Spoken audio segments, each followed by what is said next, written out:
Guys यहाँनिर हो यहाँ गाउँको बहिनीहरूले चाहिँ यहाँनिर सब्जी बनाउँदैछ मजाले। यहाँ अहिले प्याजहरू यसो म मान्छे देखाएको छैन हो।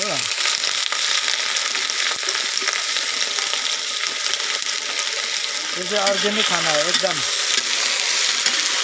पुरा आगोलाई दिएर पकाउँदैछ। हाम्रो जङ्गु बहिनी अब पूजामा बस्छ है नि।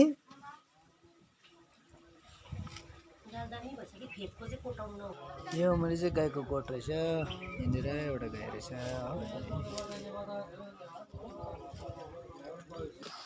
निसाले यहाँनिर पुरा काम गर्दैछ है। आज चाहिँ हाम्रो निसा बहिनीले चाहिँ यहाँनिर किचनको सबै ड्युटी सम्हालेको छ।